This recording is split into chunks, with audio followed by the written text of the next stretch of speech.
जय श्री राधे कृष्ण मित्रों। हनुमान चालीसा अर्थ सहित भाग 3 में आप सभी का स्वागत है। मित्रों, हमने प्रथम भाग में दोहे का अर्थ सीखा था। द्वितीय भाग में हमने हनुमान चालीसा की 3 चौपाइयों का अर्थ जाना था। आज हम चौथी चौपाई का प्रारंभ करेंगे। चौथी चौपाई का प्रारंभ करने से पहले हम कुछ बात जानने का प्रयास करेंगे। हमारी सनातन संस्कृति में मित्रों 2 तरह की उपासना पद्धति बताई गई है।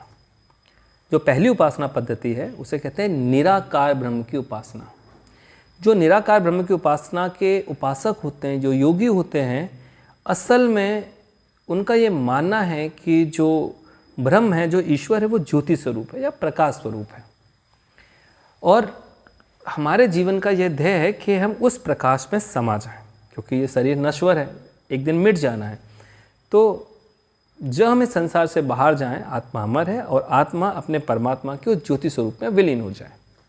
ये हमारे निराकार ब्रह्म की उपासना का एक सलीका है। इसमें योगी ध्यान लगाते हैं, हठ योग करते हैं, बहुत सारे तरह के योग करते हैं निराकार ब्रह्म की उपासना के लिए। और एक तरफ आती है साकार उपासना, जहाँ पे साकार ब्रह्म की उपासना होती है। साकार ब्रह्म की उपासना के लिए हम अपने ईश्वर को अपने समक्ष चाहते हैं, अपने पास चाहते हैं, उसके रूप बनाते हैं। जैसे भगवान श्री कृष्ण की बहुत सारी लीलाओं का हमने वर्णन सुना है। भगवान श्री राम जी की लीलाओं का वर्णन सुना है, गौरी शंकर भगवान की लीलाओं का वर्णन सुना है। ऐसे बहुत सारे प्यारे प्यारे वर्णन हमने सुने, जिससे हमारे मन में उनके प्रति प्रेम जागता है। हम उनके और समीप जाना चाहते हैं। हमारी भक्ति एक अलग लेवल पे पहुंचती है। भगवान श्री कृष्ण ने गीता में स्वयं कहा है कि मैं ही साकार हूँ और मैं ही निराकार हूँ।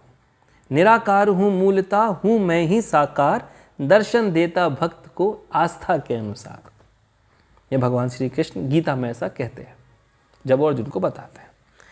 तो यहाँ पर भी जो हमारे तुलसी बाबा हैं, तुलसी बाबा ने हमारे हनुमान जी का रूप का वर्णन किया है।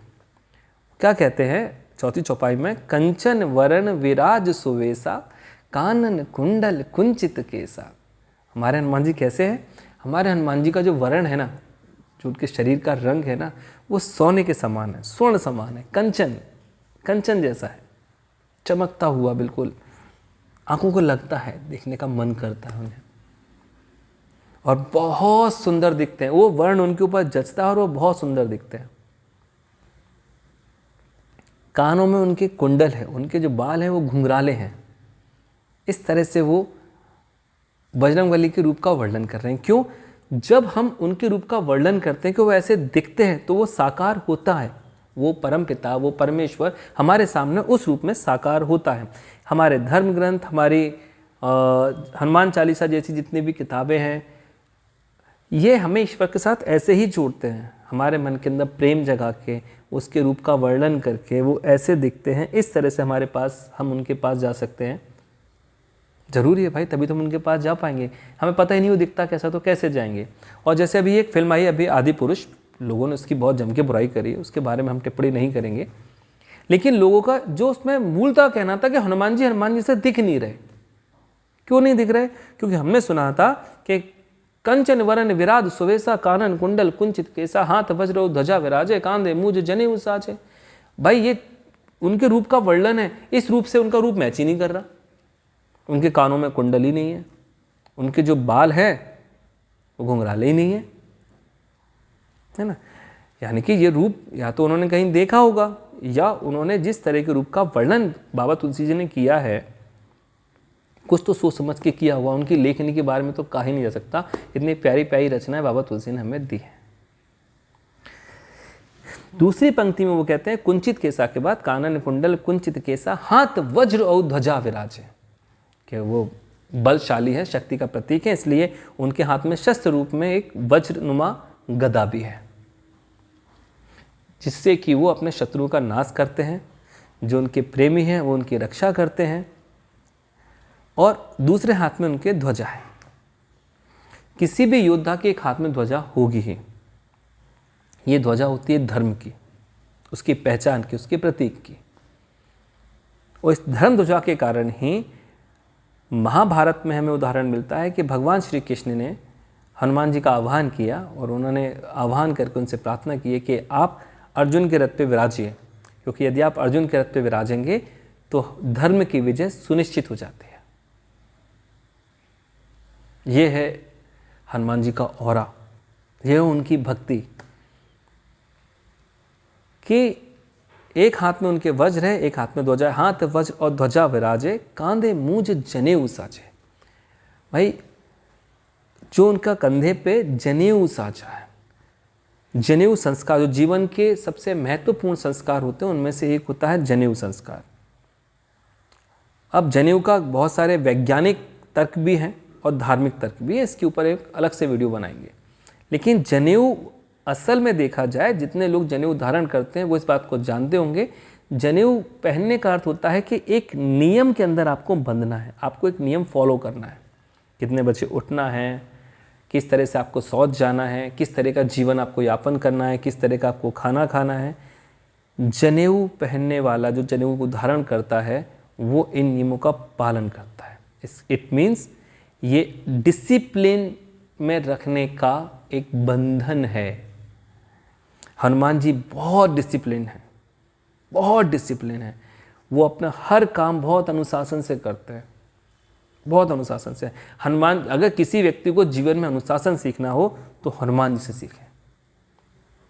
जनेऊ अनुशासन का प्रतीक है। कांधे मूज जनेऊ साजे, शंकर सुवन केसरी नंदन, तेज प्रताप महाजगवंदन। अब यहाँ पर जो लाइन आई है, शंकर सुवन केसरी नंदन, एक बहुत महान गुरुजी और है आजकल, हम सभी जानते हैं, बाबा बागेश्वर वाले जो धीरेन्द्र शास्त्री जी, उनके गुरु हैं गुरु रामभद्राचार्य जी। गुरु रामभद्राचार्य जी ने एक जगह कहा है ऐसा कि समय के साथ कुछ ग्रंथों में कुछ शब्दों का हेर फेर हो गया है। यहाँ पे शंकर सुवन ना होते हुए शंकर स्वयं है, शंकर स्वयं केसरी नंदन। हम यहाँ पे दोनों अर्थ लेके चलेंगे क्योंकि वो बहुत जानकार हैं। उनकी बातों पर संदेह करना स्वयं तुलसी बाबा की बातों पर संदेह करने जैसा ही है। तो पहले उनका समझते हैं कि उनका कहने का अर्थ है कि यहाँ पे शिव जी स्वयं हनुमान जी के रूप में आए हैं, क्योंकि वो भगवान श्री राम से बहुत प्रेम करते हैं। उनके साथ रहने के लिए, उनके सानिध्य में रहने के लिए भगवान शिव ने हनुमान जी का रूप धारण किया हुआ है और वो लगातार अपने ईश्वर के साथ में है, जिनसे वो प्रेम करते हैं वो उनके साथ में है। अगर हम शंकर सुवन लेते हैं तो इसका मतलब होता है रुद्रांश, कि वो भगवान शिव के अंश है, जो कि केसरी जी के यहाँ के नंदन के रूप में, उनके केसरी के यहाँ पुत्र के रूप में आए हैं। तेज प्रताप महाजगवंदन, के उनका जो प्रताप है, उनका तेज, उनका ऑरा है, जो जिस तरह का जीवन वो जीते हैं, जितने बलशाली हैं, जितने वो ज्ञानी हैं, जितने वो उनमें बुद्धि है, जितने बड़े वो भक्त हैं, उसका तेज, उनका ऑरा चारों दिशाओं में फैलता है। और इन्हीं सब कारणों से, उनकी इन सब खूबियों, इन्हीं सब गुणों के कारण वो पूरे संसार में वंदनीय है। एक एक शब्द का अर्थ कितना गहरा होता है। जगवंदन, इसके बाद कहते हैं विद्यावान गुणी अति चातुर। पहले ही बताया गया है कि विद्या की तो उनके पास कोई कमी है ही नहीं, विद्यावान है और अपने काम को करने में बहुत बेहतरीन है। जो गुणी अति चातुर का मतलब है, आज के कंटेक्स्ट में हम उसको कह सकते हैं प्रोफेशनल। वो उनको अपना काम करने में महारत हासिल है। वो जिस कार्य को हाथ में लेते हैं उसे पूरा करते हैं, उसे कैसे करना है, किस तरीके से करना है, उसकी पूरी प्लानिंग, डिसीजन मेकिंग सब उनके पास रहती है। उसको बहुत अच्छे से करना उन्हें आता है। इसलिए जो भी लोग आज कोई तैयारी कर रहे होते हैं तो कहते हैं ना, भगवत गीता पढ़िए, हनुमान चालीसा पढ़िए, रामायण पढ़िए, क्योंकि यहाँ आपको डिसिप्लिन मिलेगा, काम करने का सलीका और तरीका मिलेगा। तो हनुमान जी को लेकर बोला गया है कि उनके पास नॉलेज की कोई कमी है ही नहीं, अथाह नॉलेज है और वो डिसिप्लिन है। इसके साथ में वो प्रोफेशनल है, उन्हें अपना काम करना बहुत बेहतर तरीके से आता है। ये बताया विद्यावान गुणी अति चातुर, राम काज करवे को आ। तो प्रोफेशनल है, लेकिन वो हमेशा तत्पर रहते हैं कि भगवान श्री राम का कौन सा कार्य वो जल्दी से करें, कोई ऐसा समय आए कि मैं उनका काम करूं, वो मुझे कोई आदेश दे।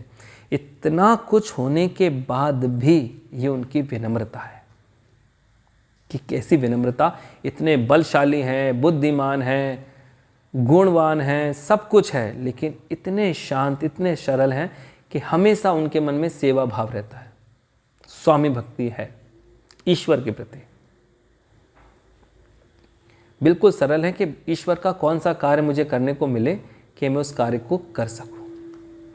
विद्यावान गुणी अति चातुर, राम काज करवे को आतुर, प्रभु चरित्र सुनवे को रसिया, राम लखन सीता मन बसिया। देखिए इतना सब कुछ तो इतने सरल है ना कि उनका ध्येय रहता है कि कुछ भी हो जाए ना, मुझे तो बस राम नाम मिल जाए। ऐसे कई उदाहरण मिलते हैं।